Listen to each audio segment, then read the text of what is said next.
We often think of history as something set in stone, written clearly on paper, taught in textbooks, or openly declared by renowned scholars. But the truth might be very different from what we imagine. Sometimes the real history hides in crumbling pages, faded manuscripts, and ancient scrolls of parchment, quietly tucked away in dark vaults, waiting patiently to be rediscovered. There's a place just like that, hidden deep beneath the ground of the Vatican, the oldest center of religious and political power in the Western world.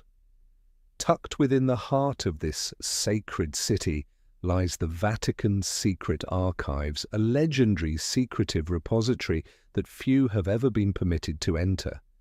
It's not just a library of important church documents, it's a labyrinth of history itself, a crypt of the past where millions of records lie undisturbed in darkness, guarded silently by the passage of time. And among the countless scrolls and letters, there's a collection of documents so unsettling that simply mentioning them sends chills down your spine. These texts reveal secrets the Roman Empire, one of history's greatest civilizations, never wanted humanity to discover. They contain the darkest truths, scars carefully hidden beneath layers of power and tradition, stories written in blood and erased by fear. The secrets we're about to uncover today aren't vague conspiracy theories. They're meticulously recorded in ancient documents, discovered in letters penned by Roman emperors, influential priests, military dispatches, and even haunting personal diaries. These are pages of history you'll never find in ordinary textbooks because they directly threaten the carefully crafted image of perfection built around the Roman Empire and the Vatican. But before we dive deeper into these unsettling revelations, ask yourself one more time, are you truly ready? Because the truth, once revealed, will forever change how we see history, power, and even our own human nature. It may be dark, it may be painful, but it's necessary if we truly want to understand ourselves and the world we live in. Take a deep breath, step into the shadows, and prepare yourself to discover the deepest secrets hidden within the Vatican archives, where history has never been fully told. On a hot summer night in July of 64 AD, the people of Rome drifted uneasily into sleep. Little did they know, in just a few short hours, massive plumes of smoke would engulf their city, and roaring flames would forever alter the destiny of millions. Official history has long recorded this devastating blaze as a tragic accident ignited by old wooden houses packed tightly together near Circus Maximus, one of Rome's most densely populated and poorest neighborhoods. But hidden deep within the thick walls of the Vatican archives, ancient documents whisper a completely different story. A story considered so sensitive and dangerous that the Vatican itself believed it necessary to keep hidden from the world.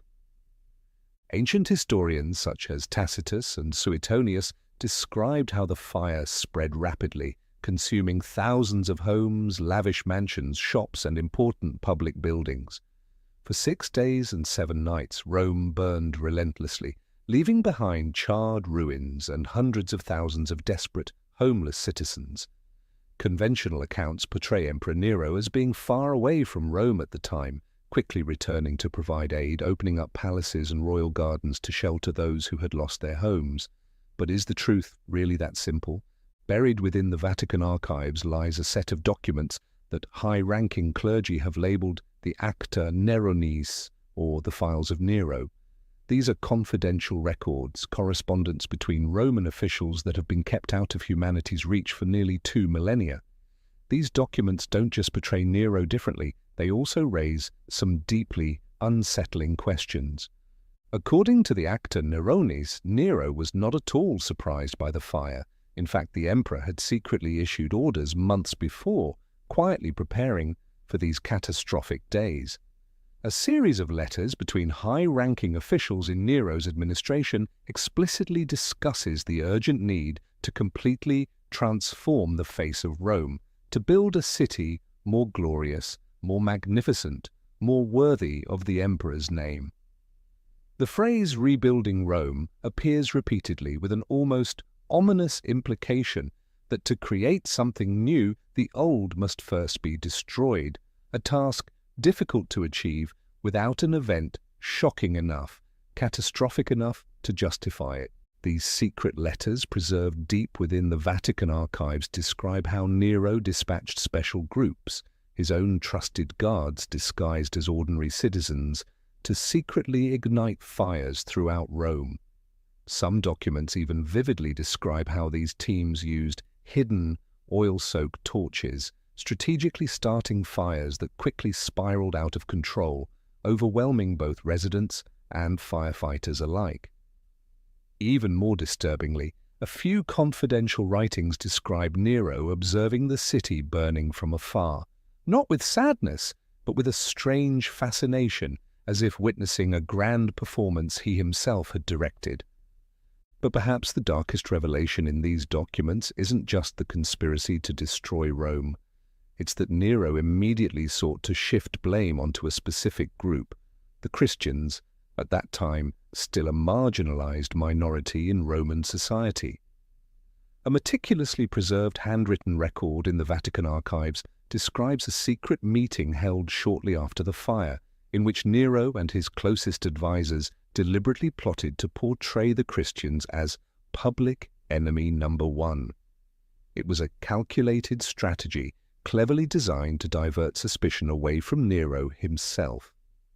According to these ancient records, Nero then launched one of history's most brutal and systematic persecutions of Christians.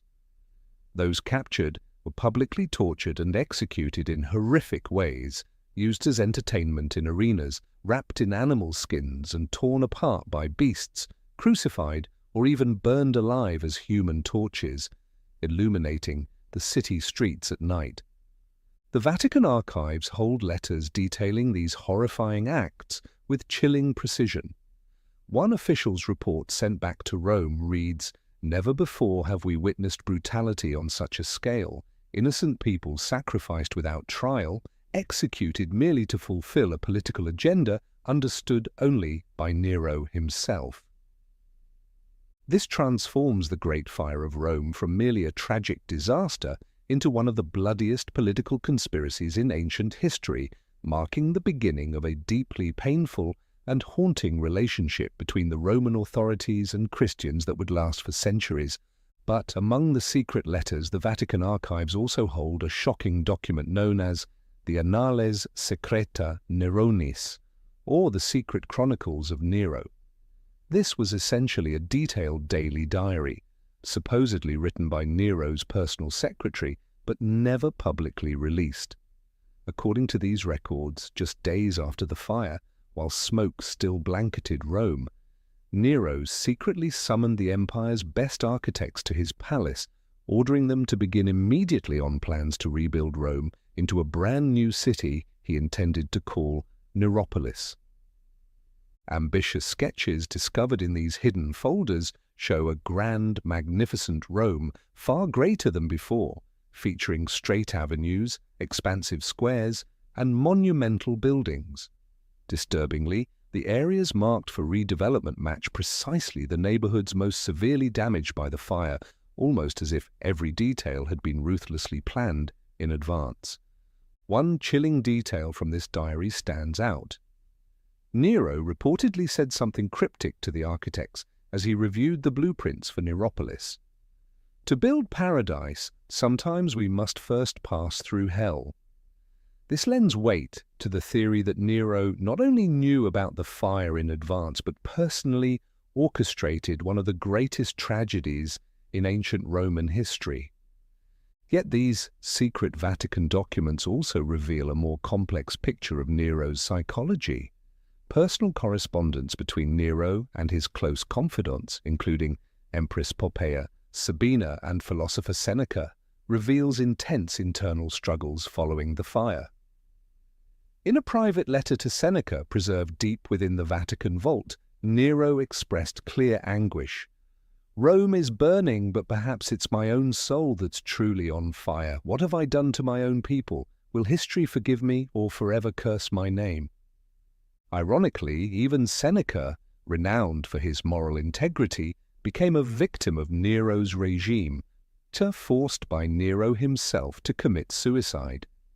This raises an unsettling question. Was Nero genuinely remorseful, or was he simply a brilliant actor, meticulously controlling his historical narrative through every word written? Regardless, these hidden documents clearly indicate Nero's scapegoating strategy against Christians worked with terrifying effectiveness. The citizens of Rome, grieving and angry, readily accepted the misinformation, leading directly to the first large-scale persecution of Christians, a tragic and defining period in religious history. Ironically, this very persecution inadvertently transformed Christianity into a lasting symbol of endurance and bravery, eventually reshaping the destiny of the entire Western world. Another document in the Vatican archives dating around 68 AD mentions how, immediately following Nero's death, the new government secretly attempted to destroy evidence related to the fire. But these scrolls, copies of letters and personal records, somehow survived, eventually being hidden away deep within the Vatican. This brings up a profound question. Why did the Catholic Church, later one of history's most powerful organizations, feel compelled to conceal these documents so carefully? Was it because the Church realized these revelations might deeply undermine the authority and reputation they'd carefully cultivated for over a millennium? These crumbling pages buried beneath Vatican City continue to whisper their untold stories. And what we've just explored is only the beginning. What other secrets are still waiting in the shadows? Take another step into the darkness, because this journey is just getting started. As the devastating fires of Rome finally burned out, leaving behind nothing but ruins and sorrow, mysterious rituals quietly continued behind the scenes of power. Secret documents hidden deep within the Vatican archives reveal that Nero and Rome's elite didn't just play dangerous games with political power and the fate of their people. They were also deeply immersed in mystical rituals far beyond what most of us could imagine. Among the most chilling documents preserved by the Vatican are those related to Mithraism, a secretive cult particularly popular among Roman soldiers and aristocrats. Even today, little is known about Mithraism because nearly all of its texts, temples, and symbols were deliberately destroyed or hidden away in secret libraries, with the Vatican archives safeguarding most of the surviving documents. But these leaked documents reveal Mithraism was far from a harmless spiritual belief held by soldiers stationed far from home. Behind closed doors, deep in hidden underground chambers, followers of this cult performed terrifying blood rituals involving both animal and even human sacrifices. According to confidential Vatican files, certain ceremonies even involved Rome's most powerful figures, including Nero himself and other emperors who followed. But before diving deeper into these disturbing rituals, it's important to understand exactly what Mithraism was. It was a mysterious cult dedicated to Mithra, a deity originating from ancient Persia, introduced to Rome by soldiers returning from military campaigns in the East. Mithra was worshipped as the sun god, representing immortality, victory, and ultimate power in warfare. For this reason, Mithraism quickly spread, particularly appealing to soldiers and military leaders who believed participating in these secret ceremonies granted them invincible power in battle. Ancient Vatican documents vividly describe Mithra's temples as being built underground, hidden within dark, damp caves discreetly tucked beneath the bustling streets of Rome or within distant military fortresses. Surviving murals, carvings, and statues depict the central ritual of Mithraism. Mithra slaying a bull, symbolizing rebirth, immortality, and victory over death. However, secret Vatican files only recently leaked reveal that this ritual wasn't always symbolic. Instead, it crossed moral boundaries, evolving into actual blood sacrifices accompanied by real bloodshed and whispered prayers in the darkness. According to a Latin text from the 2nd century AD, stored in the Vatican archives under the title Mysterium Sanguinis Mithrae, the mystery of Mithra's blood, these horrific blood rituals were explicitly detailed. The document recounts the terrifying initiation rites followers had to endure. Initiates were blindfolded, led down into hidden chambers beneath the city, and forced to drink blood from silver chalices while witnessing animals, or even human beings, sacrificed directly before their eyes. They believed drinking blood would imbue them with Mithra's divine strength, transforming them into unbeatable warriors. And in the most secretive ceremonies, often held just before major military campaigns, actual human sacrifices reportedly took place, although this was always kept strictly hidden, never documented openly. Another disturbing document from the Vatican archives, written by a Roman official in the 3rd century, explicitly details a human sacrifice that occurred in a secret Mithraic temple on the outskirts of Rome. According to this chilling account, the victims, usually carefully selected prisoners of war or healthy young slaves, were tightly bound and placed on a stone altar. A high priest would carry out the ritual sacrifice using a sharp, curved blade, while other devotees gathered around, fervently praying for Mithra's power and blessings. What's particularly striking here is that these rituals weren't just religious acts, they were deeply political. Mithraism became a powerful tool used by Rome's elite to strengthen their grip on power and control the mindset of the military, creating soldiers and officials willing to obey commands without question. They truly believed they were protected and guided by the divine hand of Mithra himself. This explains precisely why the Vatican, when it rose to prominence as the center of Western power centuries later, chose to carefully seal away every document related to Mithraism. It wasn't merely the gruesome and morally disturbing nature of these blood sacrifices that troubled church leaders.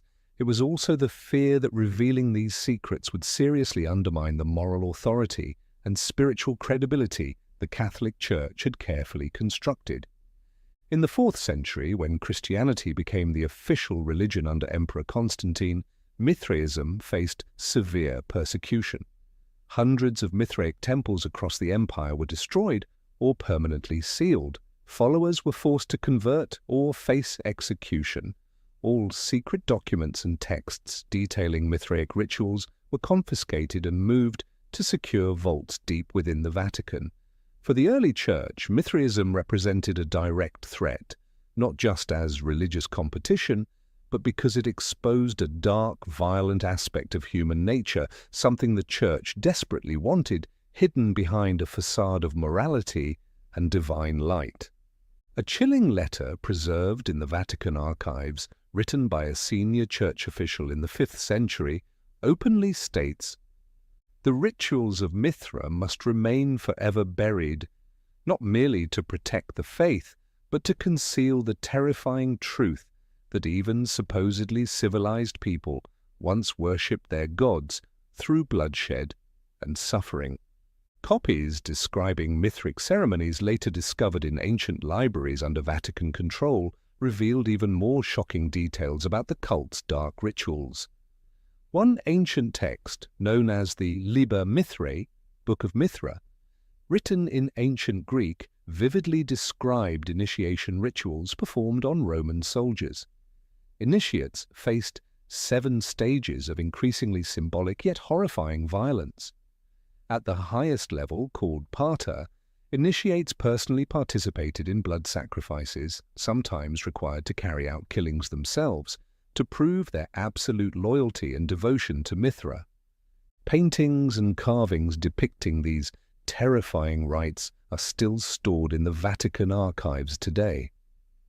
They were typically drawn on the walls of hidden caves or carved into large stone slabs placed deep underground. These haunting images depict Mithra slaying the sacred bull, followers drinking blood from chalices, and most disturbing of all, explicit scenes of human sacrifice. These visuals weren't just symbolic, they were brutally realistic, explaining exactly why the Vatican never dared to publicly disclose them. Researchers granted limited access to these documents often describe being overwhelmed by their sheer brutality and vividness. Several historians who've directly examined these ancient texts admitted to being shocked. One even wrote, even by ancient standards, the rituals described in these Mithraic documents are shockingly brutal. It's completely understandable why, even after thousands of years, the Church keeps these secrets so fiercely guarded. But an important question still lingers. Why did Mithraism, a cult that once spread so widely, vanish almost without a trace? Was it simply due to persecution, or was there a deeper, more hidden reason? Certain confidential files within the Vatican archives hint at a theory that Mithraism's close connection to political and military power made it dangerous even to its own adherents. When emperors, after Nero, realized Mithraism didn't just solidify their control, but could also trigger terrifying conspiracies or coup attempts, they began to see the religion as a double-edged sword. Many Roman emperors after Nero quietly attempted to erase Mithraism from history altogether, destroying documents, executing high-ranking priests, and sealing secret temples forever. One emperor particularly ruthless toward Mithraism was Theodosius I, who ruled in the late 4th century. Documents stored in the Vatican archives reveal he directly ordered special military units to systematically destroy Mithraic temples and erase every trace of the religion across the entire empire. Priests were captured and executed by the hundreds, valuable manuscripts were burned, and any remaining evidence was quietly shipped to Rome, sealed inside the Vatican archives and forbidden from ever being released.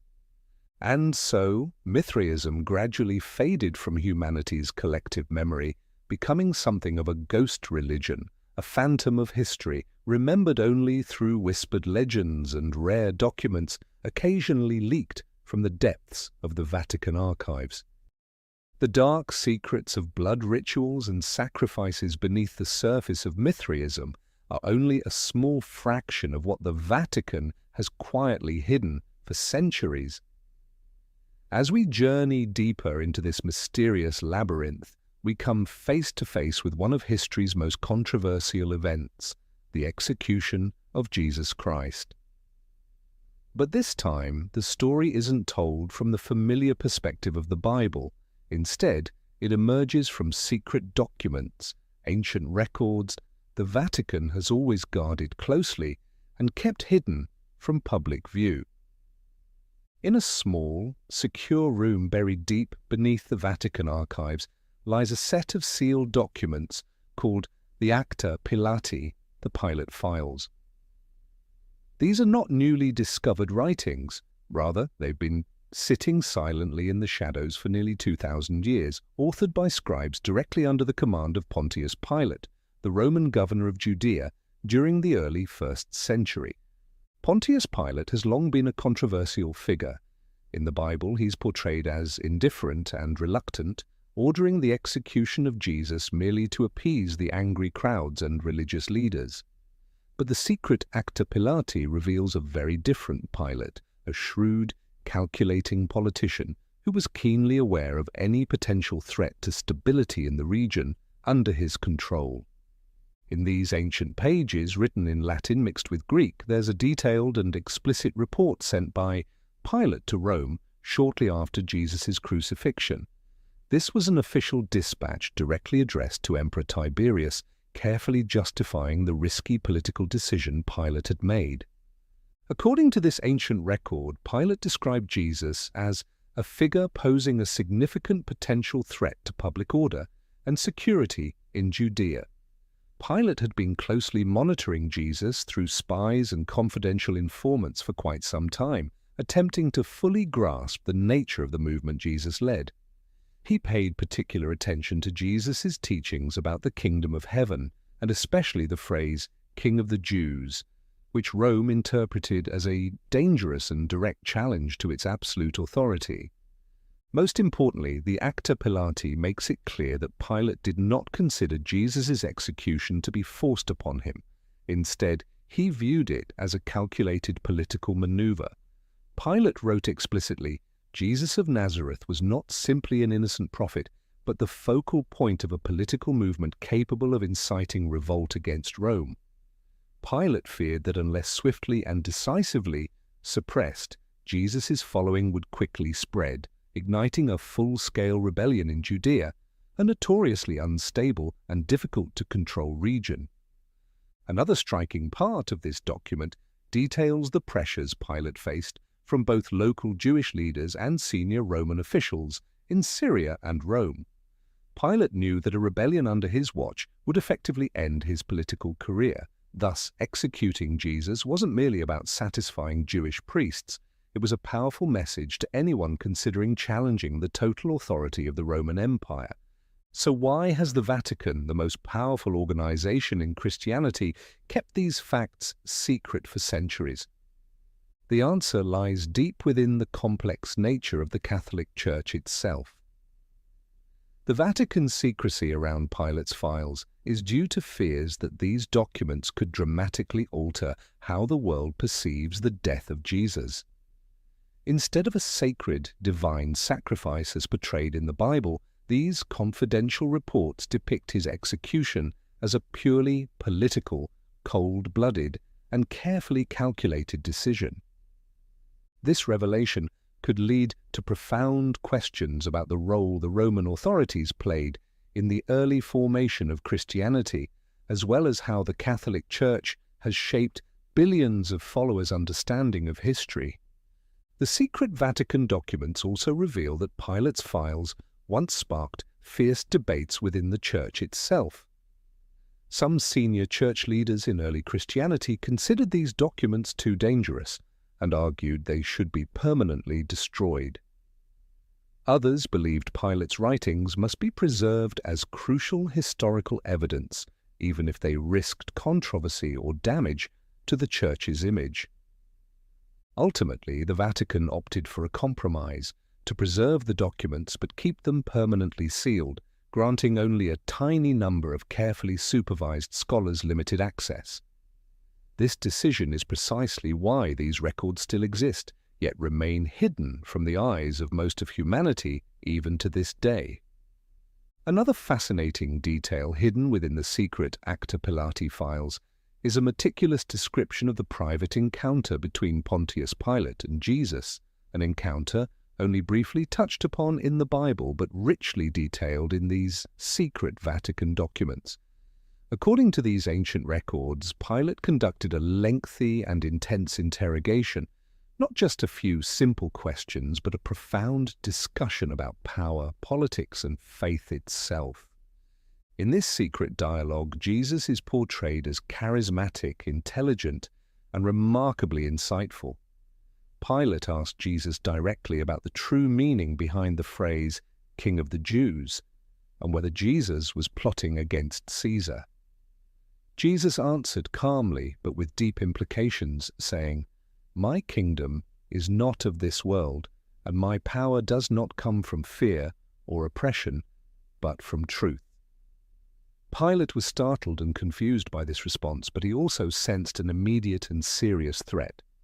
For a seasoned political leader like Pilate, any truth that didn't originate from Roman authority represented a danger that needed to be swiftly extinguished. According to these confidential records, after the interrogation, Pilate concluded that although Jesus didn't seem interested in armed rebellion, his teachings posed an even greater danger. Jesus' message had the potential to shake the very foundations of power and belief throughout Judea. In Pilate's official report to Rome, he described the execution of Jesus as an essential condition for maintaining peace and stability in this province. Pilate's records not only reveal a clearer political motivation behind the most famous execution in history, they also illuminate the complex tensions between Rome and emerging religious and political movements of the time. The Roman authorities generally cared little about people's religious beliefs, but they were deeply sensitive to any ideology capable of challenging Caesar's absolute authority. These secret files underscore precisely why the Vatican has always kept them hidden from public view. If the world learned that Jesus' execution was primarily political rather than purely religious, as commonly believed, it would complicate the sacred image of divine sacrifice and holy suffering carefully constructed by the Catholic Church over 2,000 years. The Vatican also feared that revealing these documents could undermine the theological foundations of Christianity itself. If Jesus were perceived as a political victim rather than an entirely divine figure, the spiritual meaning and symbolism of the cross might fundamentally shift. In another secret letter from the 4th century, Pope Damasus I clearly expressed why Pilate's files needed absolute secrecy. He wrote, "We are not protecting Pilate. We are protecting the greater truth upon which the Church is built. The world requires absolute faith, which must not be shaken by documents rooted in earthly politics." Even today, the Vatican steadfastly adheres to this principle. The secret Pilate documents can only be studied under extremely strict supervision. Each page is numbered and tightly controlled, and scholars who examine these files are forbidden from taking notes or making copies of any kind. Yet the more the Vatican attempts to hide these truths, the more the world becomes curious and asks critical questions. Why must an event considered foundational to Christianity remain shrouded in such secrecy? Is the Vatican afraid of the truth, or is it simply protecting an image that it believes the world needs to trust? Ultimately, these secret documents about Jesus' execution from Pilate's own perspective may not change the faith of billions of believers worldwide.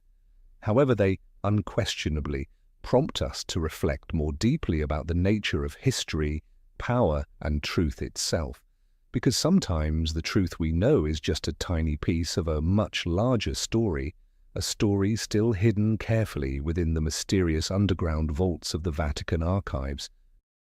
After exploring the political secrets behind the execution of Jesus from Pontius Pilate's perspective, we've seen how power can radically alter our understanding of even the most sacred historical events.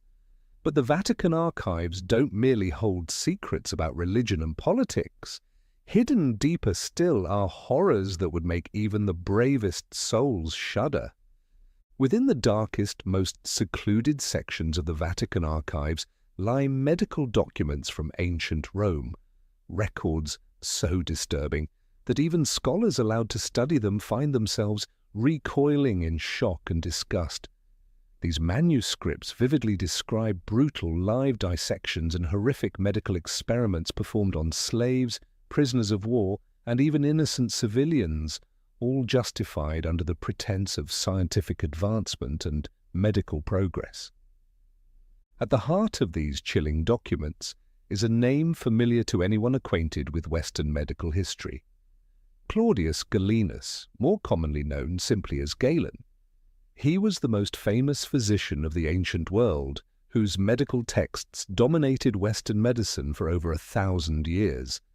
Galen has been celebrated as a genius, a father of modern medicine, renowned for his deep insights into the human body.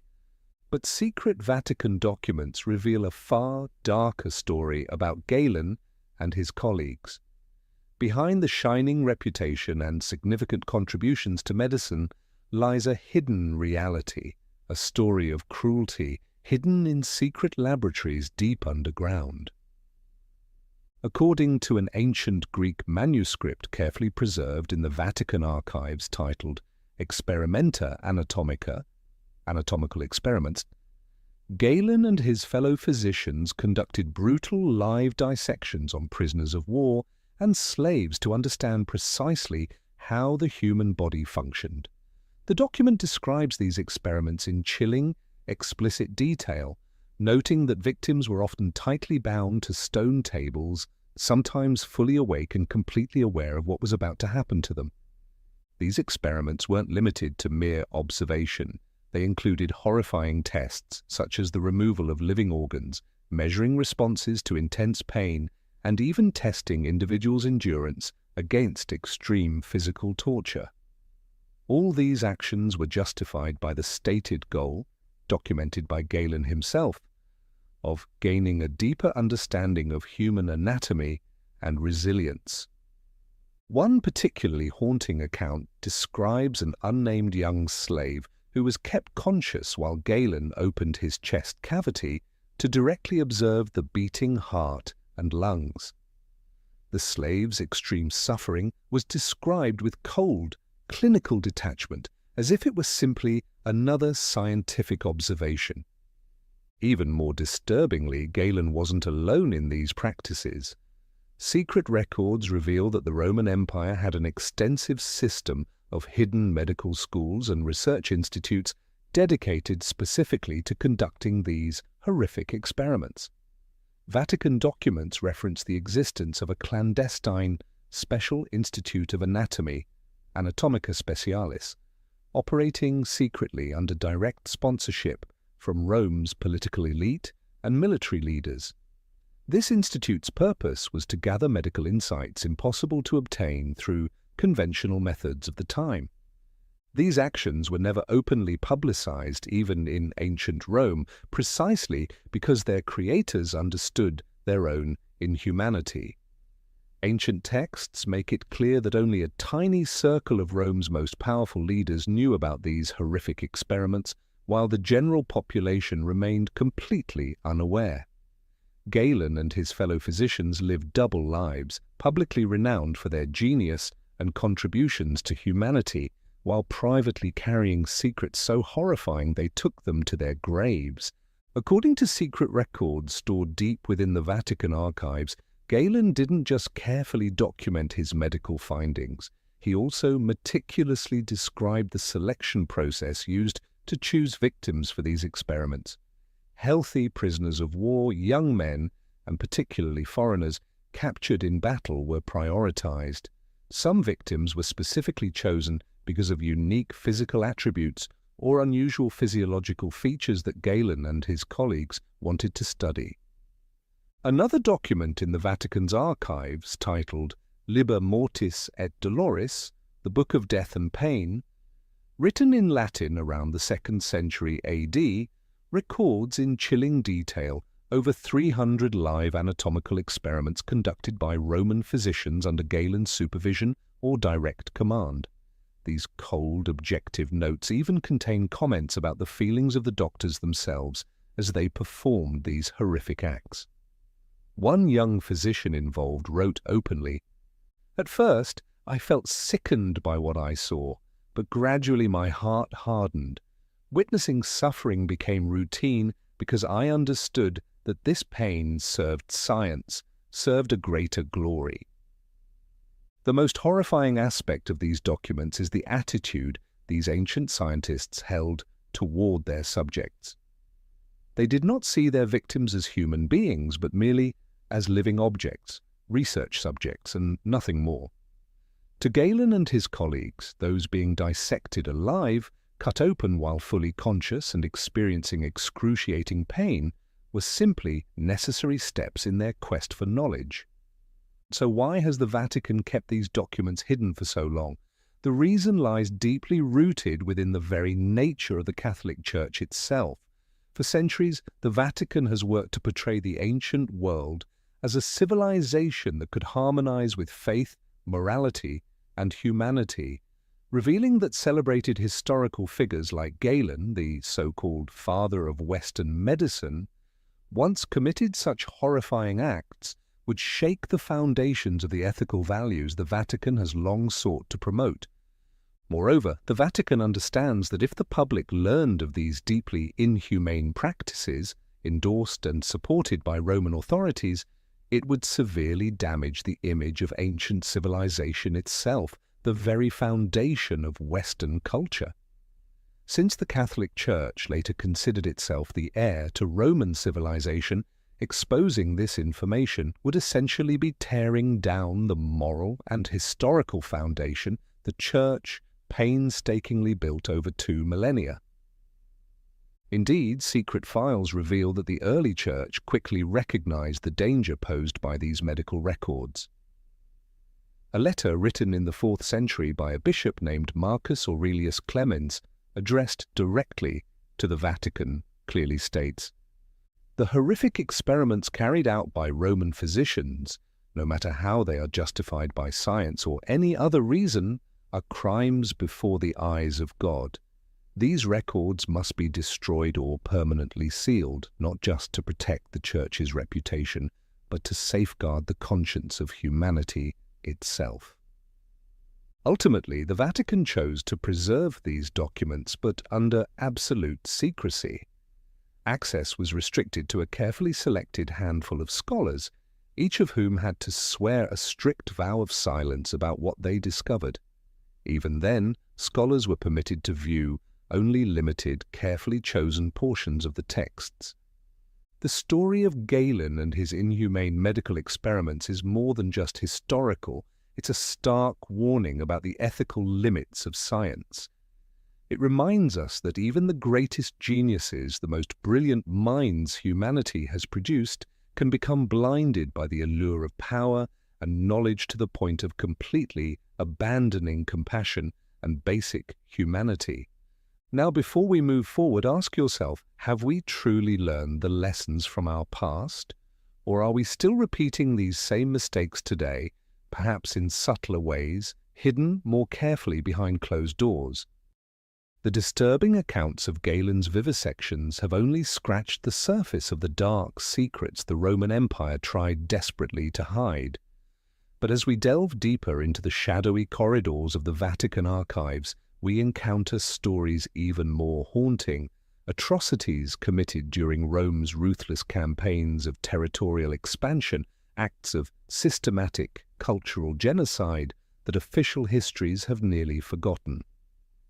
Carefully preserved in a small, dimly lit chamber within the Vatican archives lies a secret military file labeled Expugnatio Barbarorum, the annihilation of the barbarians.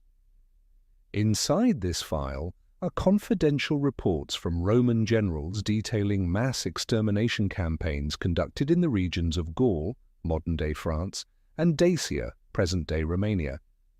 These documents were never intended for public eyes. They were internal records sent directly back to Rome and quietly hidden away because they contained shocking truths the Roman government never wanted revealed.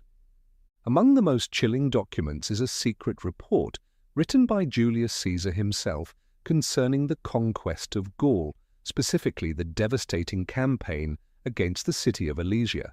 Caesar wrote, "We have utterly destroyed the city. Those who survived have nothing left but to weep upon the ashes. Their temples have been razed, their gods toppled from their altars, and any symbol reminding them of their past has been burned to the ground. We are not merely conquering their land, we are erasing their culture and their memory, ensuring that Rome becomes their sole homeland." These actions weren't random or spontaneous. They were part of a deliberate policy, meticulously planned by high-ranking commanders in Rome. In a secret letter Caesar sent to Rome in 52 BC, he bluntly stated, "Only when every trace of Gaul's past has been wiped clean can we truly claim victory. To achieve this, every method, no matter how brutal, is justified." A similar story unfolded in Dacia during the 2nd century AD under Emperor Trajan. The Vatican archives still hold confidential military reports from Trajan detailing his ruthless campaign against the Dacians, a proud people known for their wealth and defiance. To ensure complete conquest, Trajan ordered not only mass slaughter but also the systematic erasure of all cultural and religious traces. A military dispatch sent to Rome from the commander of the 13th Legion explicitly reported, "We have utterly destroyed all major temples in their capital, Samizigatusa. All inscriptions on stone and bronze have been obliterated. Every text belonging to the Dacian people has been burned so thoroughly that none can read them again. From this day forward, the memory of Dacia will only be what Rome chooses to record. The Vatican archives even contain original military maps drawn by Roman strategists before these campaigns began. On these maps, temples, religious shrines, and important cultural centers were clearly marked as primary targets for destruction. This was not conventional warfare, it was cultural warfare, a deliberate strategy aimed at completely wiping out a people by destroying all spiritual and cultural markers of their existence. Perhaps the most unsettling revelation from the secret Vatican archives is the direct involvement of Roman priests and religious advisors in these genocidal campaigns. Roman clergy didn't merely follow the armies to pray for victory. They actively guided the destruction of temples and sacred writings of conquered peoples, ensuring these populations could never return to their original faiths. The Vatican hasn't kept these documents simply for their historical value. Instead, their primary concern has always been the fear that revealing such brutal truths would severely damage the image of Roman civilization, a civilization the Church has long presented as a foundational pillar of Western culture. If the world discovered that Rome conducted such large-scale cultural genocides, the proud and noble image of Western civilization itself would be shaken to its core. In fact, secret Vatican documents reveal that senior church officials recognized the sensitive nature of these records as early as the 5th century. In a confidential letter sent back to Rome around 440 AD, a bishop named Lucius Valerianus wrote explicitly, "We cannot allow anyone outside to see these documents. If the world learns the truth about what Rome has done to other nations, it would not only shame the Church, but could also destroy the very faith we have worked so hard to build." Because of this, the Vatican carefully preserved original military maps, reports, and detailed accounts of the cultural destruction campaigns in Gaul and Dacia, keeping them locked away in windowless, highly secured chambers deep within the archives. Access to these documents has always been extremely restricted, limited to a select few, scholars handpicked and closely supervised by the Vatican itself. One of the most haunting details in these records is the astonishing efficiency with which Roman generals executed their plans to obliterate the sacred writings and languages of conquered peoples. For example, the people of Dacia once had a well-developed writing system known as Old Dacian script. Yet, after Emperor Trajan's devastating campaign, this script virtually disappeared. A military report sent back to Rome bluntly declared, "We have succeeded in completely erasing the written language of the Dacians. Nobody left alive here can read or write in that barbaric script. Their only option now is to learn and speak the language of Rome." This was not merely conventional warfare, it was a calculated effort to permanently erase the memory and culture of an entire nation. That's precisely why the Vatican understood that if these documents ever became public knowledge, it would deeply undermine the image of Rome as the birthplace of Western civilization, and by extension, severely damage the moral credibility of the Catholic Church itself, which always saw itself as the heir to Rome's legacy. Yet perhaps the most chilling aspect of these secret documents isn't simply the brutality of these cultural genocides, but the cold, utterly indifferent attitude of Roman leaders toward the conquered peoples. One secret letter sent by a Roman general back to Rome after completing the campaign in Gaul stated clearly, "Our task is complete. We no longer need to fear the Gauls rising up again. They've lost everything, their language, their culture, their gods, and even their pride. Now they're fully Roman, not by choice, but because we've left them with no other choice." These words serve as a chilling reminder that the history we know is often only a carefully edited version. The Vatican archives preserve these records not merely for historical interest, but as a powerful warning about how absolute power, when unchecked, can lead humanity down a path of unspeakable consequences. As we've unraveled the chilling secrets behind Rome's cultural genocides, we've witnessed how absolute power wasn't just directed outward, it often struck at the empire's very heart, deep within Rome's palaces and shadowy halls of power. Hidden deep within the Vatican archives are a series of secret files marked with special symbols, documents so sensitive and dangerous they could rewrite Roman history itself. These files concern the mysterious deaths of some of Rome's most famous emperors, Augustus, Claudius, and Caracalla, men officially recorded as dying from natural causes or unclear circumstances. But is this the full truth, or does the Vatican archives conceal darker, more sinister realities? In a closely sealed file labeled Mortes Caesarum, Deaths of the Caesars, Vatican scholars uncovered ancient records detailing precisely how these emperors truly met their end. Far from mere legends or official history, these confidential reports document secret investigations ordered by their successors or powerful insiders. Emperor Augustus, the revered founder of the Roman Empire, died in 14 AD at the age of 75, officially attributed to old age. Yet secret records in the Vatican archives paint a far darker scenario. According to these files, in the final months of his life, Augustus became deeply suspicious that his own wife, the cunning and ambitious Livia, was secretly poisoning him to ensure her son, Tiberius, inherited the throne. One secret entry explicitly notes the emperor began exhibiting strange symptoms, severe stomach pains, vomiting, and extreme fatigue, symptoms consistent with slow arsenic poisoning or a similar deadly toxin. Another secret letter, written by one of Augustus's closest officials to a trusted friend in Rome and hidden carefully by the Vatican, expresses alarm at Livia's sinister intentions. He grows weaker each day, suspiciously so. I fear her hand is guiding everything from the shadows, and soon Augustus will be gone. Indeed, Augustus died shortly afterward, and Tiberius immediately ascended to power.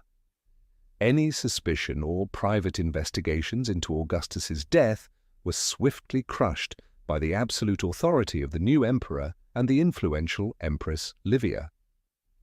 The Vatican has kept these documents hidden, knowing their release would profoundly shake the foundations of Roman history, which has always portrayed Augustus as untouchable and noble. Similarly shrouded in mystery is the death of Emperor Claudius, who ruled from 41 to 54 AD. Official history claims he was poisoned by his wife Agrippina, enabling her son Nero to ascend the throne. However, the Vatican archives contain even more revealing evidence. Private letters exchanged between Agrippina and her closest confidants, meticulously outlining her scheme to poison Claudius using a rare, untraceable mushroom. In one chilling letter, carefully guarded by the Vatican for centuries, Agrippina wrote secretly to a trusted maid, "We must do this with absolute precision. Claudius's death must leave no suspicion behind. My son must ascend without anyone suspecting foul play." Once Claudius died, every trace of the poisoning was swiftly erased. Witnesses were silenced or bribed, and Nero smoothly stepped into power. The Vatican understands perfectly that releasing these letters would completely alter history's perception of this turbulent era. The final shocking case detailed in these secret files concerns the assassination of Emperor Caracalla, who ruled from 198 to 217 AD. History books traditionally record that he was spontaneously murdered by a bodyguard while relieving himself on a military campaign, but the Vatican's hidden files reveal that this assassination was far from spontaneous. It was the outcome of a carefully orchestrated conspiracy involving Rome's most powerful court figures. One confidential entry describes how top officials and certain royal family members secretly agreed to assassinate Caracalla, deeply alarmed by his increasing paranoia and cruelty, fearing he would plunge the empire into disaster. Among the most startling documents is a secret correspondence between senior Roman generals, explicitly outlining the assassination plan and naming those who masterminded it. Caracalla grows more dangerous by the day, executing even his closest allies at the slightest hint of suspicion. We can no longer allow this madman to rule. The assassination must be swift and precise, leaving no trail leading back to us. According to these hidden records, the actual assassin, an officer named Julius Martialis, was merely a small pawn in a much larger scheme. Martialis acted strictly under orders, and immediately after successfully killing Caracalla, he was swiftly eliminated to prevent any possibility of exposing those behind the conspiracy. The secret documents stored deep within the Vatican archives don't merely reveal the shocking truths behind these imperial assassinations, they also provide clear evidence that the Roman Empire routinely and systematically used poison as a political tool. A detailed file titled De Beneficiis Caesarum, on the poisonings of emperors, specifically lists dozens of different toxins employed by Roman court officials, including arsenic and numerous other sophisticated chemical compounds expertly crafted by the imperial physicians. What's particularly chilling in these files are meticulous notes describing how poisons were prepared and administered in ways that made victims' deaths appear completely natural or caused by sudden illness. Court doctors and chemists are portrayed almost as skilled artists, masters not only at concocting deadly substances, but also at disguising causes of death so flawlessly that suspicion never arose. So why has the Vatican kept these disturbing facts hidden for nearly 2,000 years? A major part of the answer lies in their fear that exposing these ruthless political conspiracies would severely damage Rome's image as a symbol of civilization, order, and morality, an image the Vatican has always sought to protect. But even more fundamentally, the Vatican worried that revealing these documents would shake public confidence in the legitimacy of political authority inherited from ancient Rome itself. In a confidential letter preserved carefully in the Vatican archives from the late 6th century, a high-ranking bishop expressed this concern explicitly. If these documents ever become widely known, we will lose our claim as heirs to a civilization founded upon justice and morality. Rome was not just a great empire, it was a symbol of moral authority. We cannot allow history to remember Rome as a place filled with ruthless conspiracies and assassinations. This explains why the Vatican has kept these files tightly sealed, permitting only a select few historians and scholars limited access under strict supervision. Those allowed to examine the documents must swear absolute secrecy regarding what they see. Even more intriguingly, the Vatican archives contain correspondence and documents detailing past Vatican efforts to prevent the release of these secret assassination records. One particularly striking letter from the 17th century, written by a high-ranking cardinal, directly orders, "Under no circumstances are documents relating to the assassinations of Caesars permitted to leave the Holy See. Any person attempting to disclose these secrets will be permanently excommunicated and punished by any means necessary." This clearly demonstrates that even in more recent centuries, the Vatican remained fiercely committed to controlling knowledge about Rome's dark past. The Vatican fully understands that history is not merely a record of events that took place, but rather a narrative shaped by what we choose to reveal and what we strive to hide forever. From the bloody assassinations inside Roman palaces, we now step into another shadowy realm, one where political power used not only poison and daggers, but wielded an even more subtle and powerful weapon, religion. Hidden deep within the Vatican archives, carefully guarded behind layers of security, is a special collection titled Epistulae Constantini, the Letters of Constantine.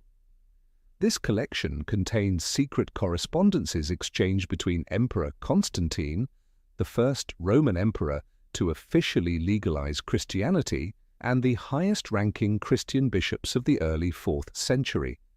These letters reveal a dramatically different story from the one we've been traditionally told.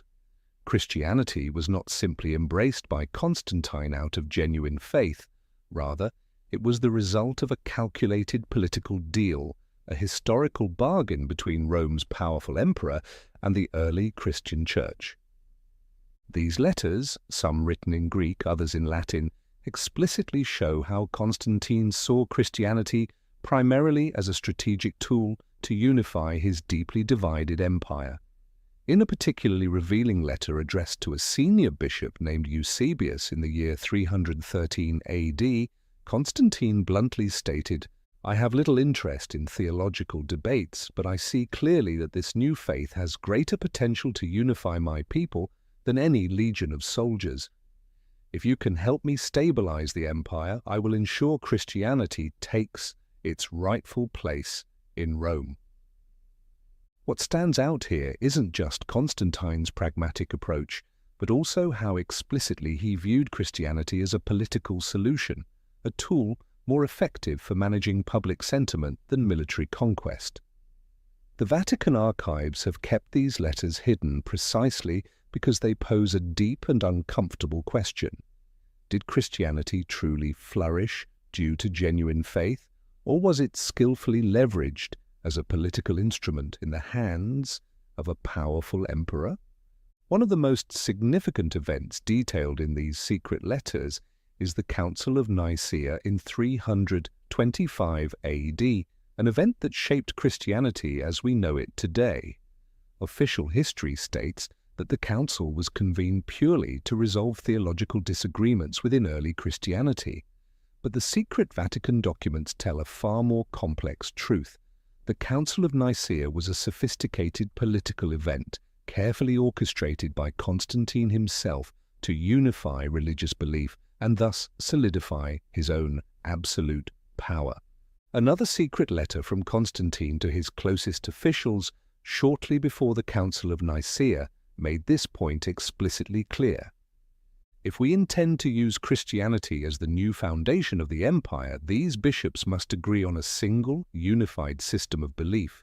Any disagreement will weaken Rome's unity. I demand that the bishops reach consensus at this council by whatever means necessary.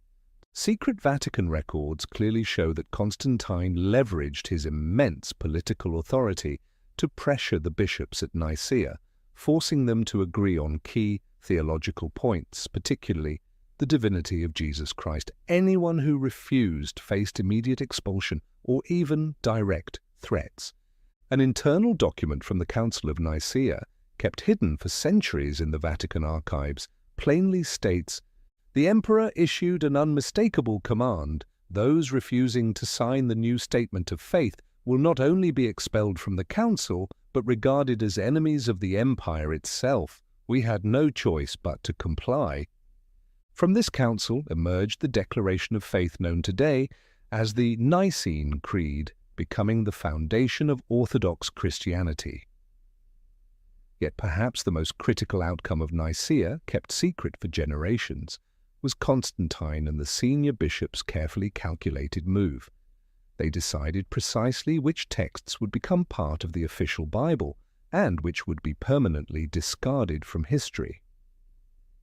According to the secret documents hidden deep within the Vatican archives, Constantine and his religious advisors deliberately removed dozens of sacred texts they believed were incompatible with the official belief system, or simply too dangerous to their political power. One confidential letter, written by a bishop attending the council, explicitly states, "We discarded many writings not because they were false, but because they posed too great a threat to the empire's stability. If the people were allowed to read them, they'd start asking questions we simply could not answer." For precisely this reason, the Vatican has kept these documents hidden for over a millennium. They know that releasing these letters would profoundly challenge the accepted origins of the Bible, a book billions have come to trust unconditionally. It raises an unsettling question: is the Bible we know today truly the Word of God, or merely the result of a cunning political bargain struck during that sweltering summer of 325 AD in Nicaea? The secret letters and private notes from the Vatican archives don't just reveal how Constantine and the early Christian bishops edited the Bible. They also provide detailed evidence of how these texts were carefully selected and compiled, deliberately strengthening the authority of both the Church and the Roman Empire. In an ancient Greek manuscript specifically marked Acta Secreta Nicaena, secret records of the Council of Nicaea, there are detailed notes from a private meeting held separately from the official council proceedings. Here, Constantine and several high-ranking bishops privately discussed eliminating texts deemed politically destabilizing or potentially divisive within the Church itself. One bishop wrote clearly in his personal notes, "The Emperor made it absolutely clear we must be careful in choosing these sacred texts. Any book advocating rebellion against authority or questioning Rome's right to rule must be eliminated immediately. Our goal is stability and unity, not absolute truth." Texts such as the Gospel of Thomas, the Gospel of Judas, and the Gospel of Mary Magdalene, widely circulated before Constantine's reign, were intentionally removed from the official biblical canon. According to these secret records, the primary reason was that these Gospels encouraged readers to seek spiritual truth within themselves, an idea Constantine saw as dangerously threatening to the empire's centralized authority. Instead, Constantine and his advisors carefully selected writings that emphasized centralized religious and political power, underscoring absolute submission to God, and implicitly to Rome itself. In a private letter, Constantine sent directly to Bishop Eusebius, the chief editor of the biblical texts at Nicaea, he stated explicitly, "I require a clear and unified Bible, leaving no room for doubt about authority and obedience. The people must understand their position in our social order and never question my authority or that of the Church." These secret documents provoke a profound question. Is the Bible we know today truly a purely sacred and unquestionable text, or simply the outcome of political negotiations, strategic decisions, and power struggles carefully hidden for nearly 2,000 years? But why has the Vatican been so determined to keep these letters and confidential records hidden for so long? In another classified document from the 9th century, a senior bishop in Rome clearly explained why the Vatican must never reveal these materials. If the truth about how the Bible was created ever becomes widely known, the faith of every believer would be shaken to its very foundations. We are not merely protecting the Church, we are preserving the entire social order we've painstakingly built over many centuries. This is precisely why the Vatican archives not only keep these documents secret, but strictly control access to them. Scholars granted permission to study these texts must agree to exceptionally stringent conditions, including an absolute ban on revealing what they've uncovered. Those who violate this commitment are immediately expelled and face severe consequences. The Vatican understands perfectly well that if the historical bargain between Constantine and the early Church were ever exposed, it wouldn't just shake Christianity's theological foundations, it would lead the public to deeply question the Church's role in shaping political and social power across the last 2 millennia. From Constantine's secret bargain with the early Church, we've seen how intricately political and religious power intertwine. Yet the Vatican archives don't just reveal secrets about Christianity, they also expose how even ancient mythology, those seemingly innocent stories of Roman gods, were carefully manipulated and edited into powerful political tools wielded by ambitious emperors. Hidden deep within the Vatican's underground libraries lies a special collection known as Mythologia Imperialis, imperial mythology. This secluded vault preserves some of the earliest original versions of Roman myths, texts which over centuries were systematically altered and restructured by emperors and their court officials to serve political agendas. These documents reveal clearly that from the reign of Augustus onward, reshaping mythology to strengthen political authority became a deliberate, sophisticated strategy. Augustus recognized that myths weren't mere entertainment. They shaped the very way citizens understood the world, their rulers, and their own place within society. In a secret letter Augustus wrote to his closest advisor, Marcus Agrippa, he openly stated, "We must make the people believe that I have been chosen by the gods themselves. We will rewrite our myths, ensuring each story emphasizes one thing above all, my absolute power as divine and inviolable." As a result, famous myths like those of Romulus and Remus, the god Mars, and even Jupiter himself were carefully edited and reshaped to glorify Augustus and solidify his authority. An older, secret version preserved within the Vatican archives depicts Romulus and Remus not merely as twins raised by a she-wolf, but as symbolic representatives of balanced power, embodying the older republican values of Rome. Yet in Augustus's revised version, Romulus alone became the supreme symbol of absolute power, founding Rome not through courage or valor, but by divine authority granted directly by the gods themselves. The most compelling proof of this deliberate mythological editing lies within ancient documents secretly preserved in the Vatican archives. These papers show careful notes made by Roman officials, meticulously recording the emperor's explicit instructions for revising mythological texts. One internal note specifically states, "The emperor wishes to emphasize clearly that Mars directly aided Romulus in establishing Rome. Passages that don't fit this narrative must either be removed or revised to meet this goal." And this wasn't a one-time event under Augustus.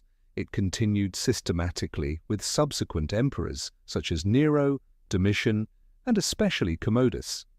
Secret Vatican records clearly illustrate how these emperors deliberately used mythology to craft divine-like images of themselves, solidifying their absolute rule and divine legitimacy in the eyes of the people. A particularly striking example appears in the secret documents related to Emperor Commodus, who openly declared himself the living incarnation of Hercules. Ancient manuscripts held secretly in the Vatican reveal that Commodus directly instructed court officials to rewrite myths surrounding Hercules, ensuring every heroic deed and legendary exploit clearly mirrored the emperor himself. In a letter to officials responsible for editing mythology, Commodus explicitly stated, "Ensure that whenever people read about Hercules, they immediately think of me. I want everyone to clearly see that I'm not merely Rome's ruler, I'm a living embodiment of the gods themselves." Yet the Vatican archives don't just preserve these politically modified myths. Even more remarkably, they also contain the oldest original versions, unedited texts almost entirely unseen by the outside world. These original manuscripts are kept in another highly classified section, guarded under the tightest possible security, because the Vatican knows these original versions pose a serious threat, not only to the authority of the Church, but to the world's understanding of ancient Roman civilization itself. The original myths don't glorify absolute power or portray emperors as divine figures. Instead, they often celebrate humble heroes, republican values, balance, and human complexity. An ancient text known as Liber Antiquus Romanus, the ancient Roman book, written around the 2nd century BC, portrays the gods not as symbols of ultimate authority, but as profoundly human-like figures who embody both noble virtues and deep flaws. Crucially, in these original narratives, political power was never portrayed as absolute or blindly sacred. These secret original texts hidden within the Vatican archives reveal a truth that the Roman Empire spent centuries carefully concealing. The earliest myths were not propaganda tools, but mirrors reflecting the true contradictions, anxieties, and genuine aspirations of the ancient Romans themselves. Among the most significant documents stored in this highly restricted area of the Vatican archives is a collection titled Origines Fabularum, Origins of the Myths, containing Roman myths in their untouched original form, free from political manipulation. In this remarkable text, gods like Jupiter, Mars, and Minerva aren't portrayed as symbols of absolute authority or dominion. Rather, they are depicted as deeply conflicted, human-like figures possessing both admirable qualities and notable shortcomings.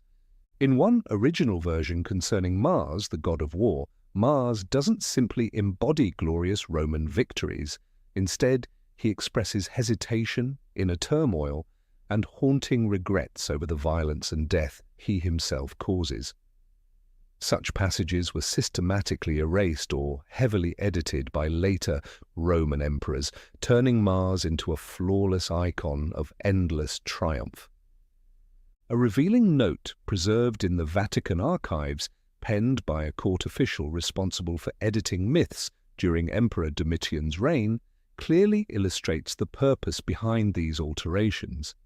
The emperor insists we erase all references to weakness or doubt among the gods. Citizens must always perceive the gods as strong, powerful, and perfect, just like the emperor's own authority. By reshaping mythology, Rome effectively constructed a perfect system of authority, where emperors were regarded as living representatives of flawless divine beings. The Vatican fully understands that if the world discovered these original myths differ so dramatically from the versions commonly known today, the image of Rome as a perfect, idealized, divinely sanctioned empire would be deeply undermined.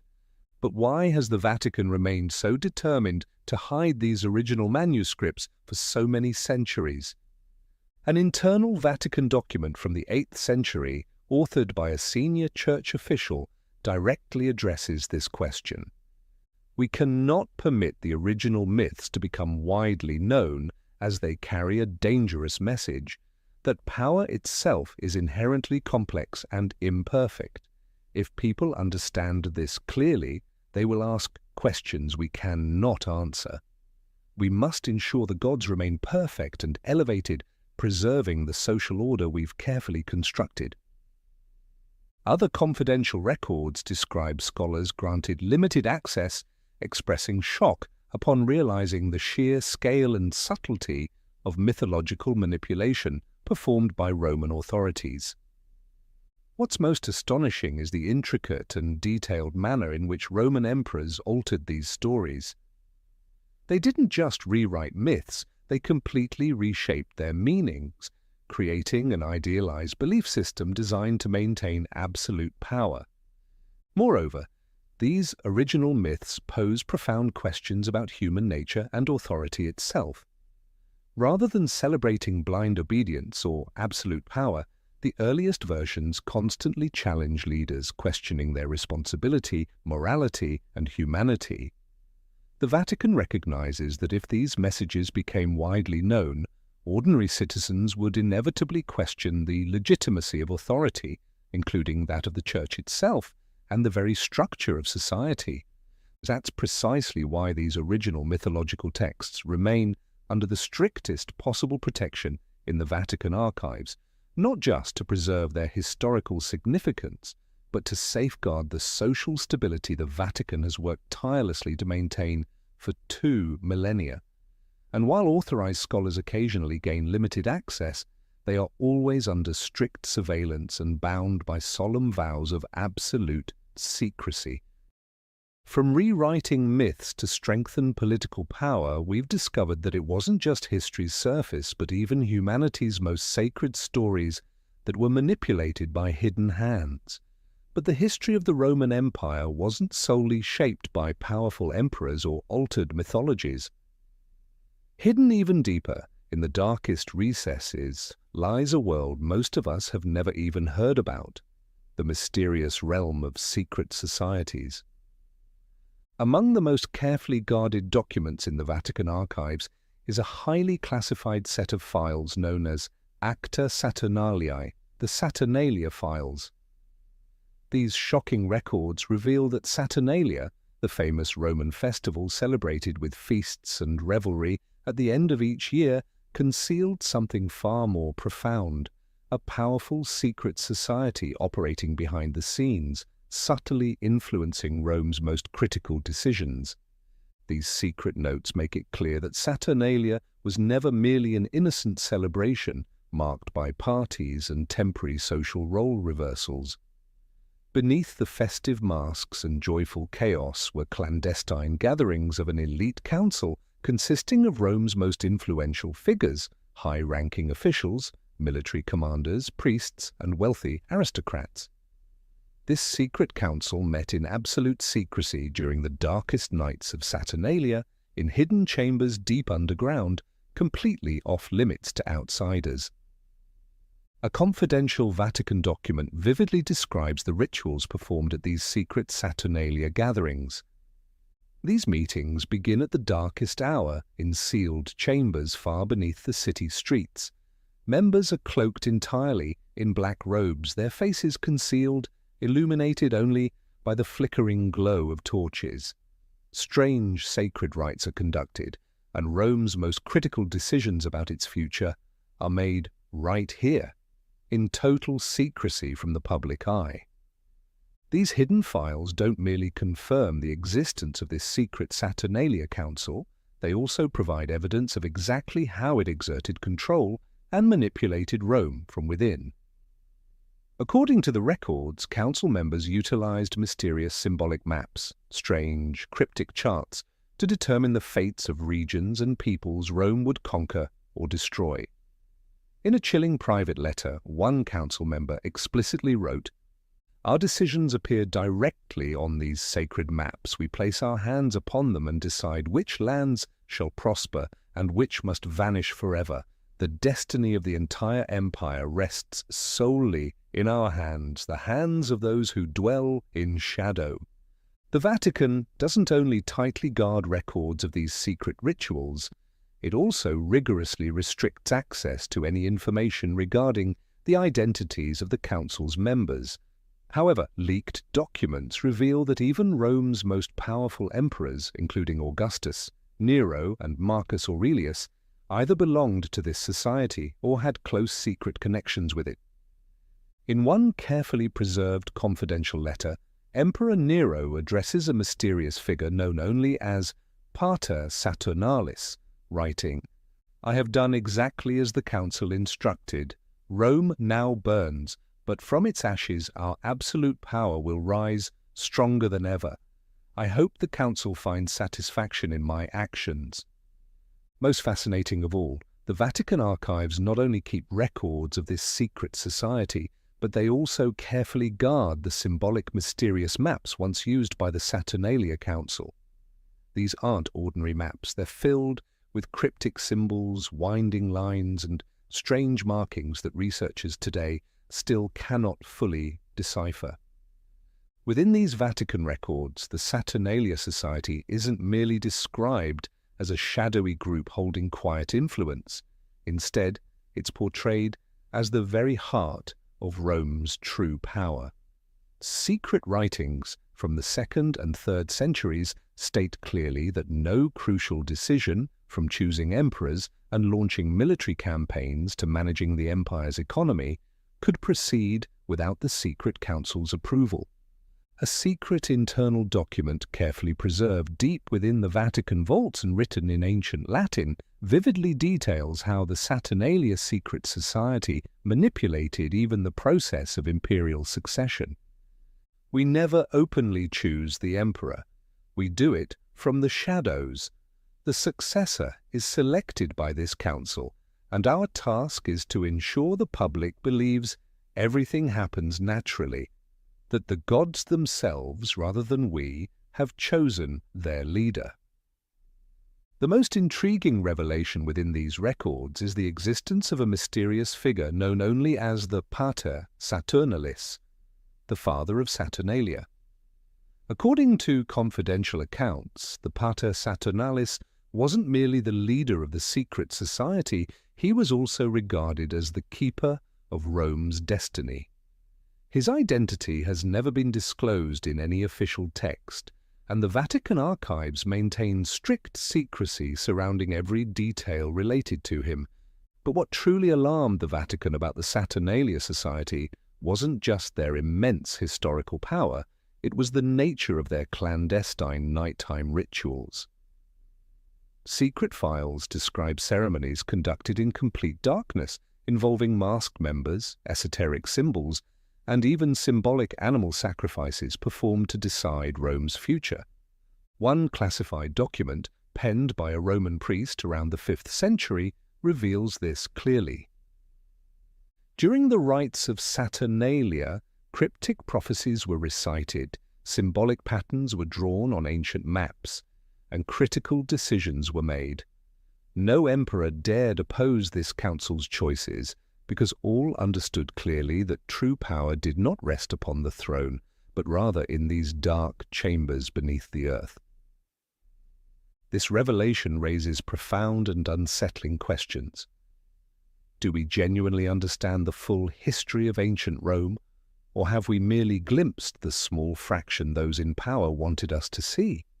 And what further secrets about this society is the Vatican archives still concealing? Secrets not even the most dedicated scholars have ever been allowed to access. Secret Vatican records also indicate that the Saturnalia Society didn't simply vanish with Rome's collapse. On the contrary, documents from the 6th and 7th centuries strongly suggest the society continued to operate quietly and discreetly, even as Rome itself ceased to be the world's political center. The Vatican has maintained absolute secrecy regarding these revelations because they fear that exposing the long-term existence and influence of such a shadowy organization could gravely undermine the Church's spiritual and moral authority. An internal Vatican letter from the 14th century spells this out plainly. We cannot allow the world to discover that Rome's authority, and therefore the Church's own authority, was once manipulated by mysterious figures hidden in shadow. If these records ever become widely known, our credibility would be irreparably damaged. This explains precisely why the Vatican archives don't merely keep these documents hidden, they also enforce exceptionally strict oversight. Researchers granted rare access must undergo rigorous security vetting and are required to pledge absolute secrecy regarding any discoveries they make. From the Saturnalia secret society to shadowy powers operating behind the scenes, we've discovered that Rome's history isn't simply a tale of transparency and open power, but perhaps the most astonishing secrets hidden deep within the Vatican archives aren't merely confidential letters or secret rituals, they're ancient maps.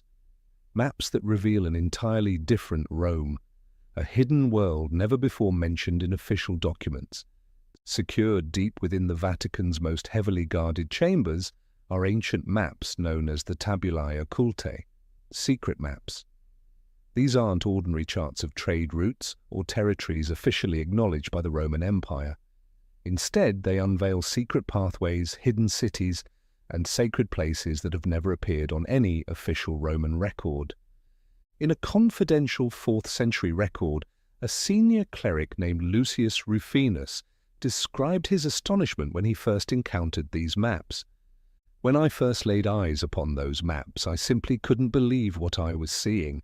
They depicted another Rome, a Rome hidden in shadow, connected by secret roads leading to sacred places completely concealed from the outside world. These maps didn't just reveal secret routes the Roman Empire once utilized, they also explicitly marked locations where great treasures were buried or lost. According to these secret notes, Roman emperors and elite officials buried countless treasures in hidden locations, accessible only by these extraordinary maps. One classified document titled Inventarium Thesaurorum, the Inventory of Treasures, details these hidden places. Among the most intriguing entries is a massive treasure concealed beneath an ancient underground city called Roma Secunda, the Second Rome. This city is never once mentioned in any official historical text. It appears only on these secret ancient maps. The Vatican archives describe Roma Secunda vividly. This hidden city lies deep beneath Rome itself. It was specifically constructed to safeguard the empire's greatest treasures, sacred artifacts, forbidden books, and secrets capable of completely rewriting history if ever revealed. These secret ancient maps preserved within the Vatican archives aren't mere faded sheets of parchment gathering dust. They're keys, markers guiding us toward a deeper, more dangerous Rome hidden beneath layers of earth, existing in parallel with the city we believe we know. In confidential notes carefully kept hidden, Vatican scholars vividly expressed their amazement and sometimes fear upon first examining these maps.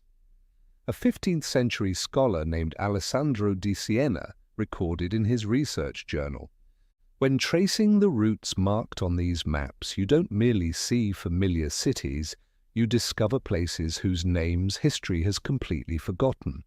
There are routes leading directly underground, connecting the empire's secret sacred sites, locations even I would never dare to seek out. These mysterious pathways, marked with strange ancient symbols, sometimes resembling mystical signs, lead to repositories of dangerous treasures, banned manuscripts, and hidden temples belonging to secret societies unknown to the outside world." One particular secret map found in the Vatican archives, titled Tabula Secunda Romae, Map of the Second Rome, explicitly states, "This secret city lies directly beneath the busiest streets of Rome, constructed entirely in darkness, with endless tunnels and hidden corridors. Here, the most sacred and dangerous artifacts are concealed, a place only the empire's highest-ranking figures would ever dare enter." Secret documents also reveal that this hidden Second Rome wasn't merely a vault filled with priceless artifacts or banned manuscripts.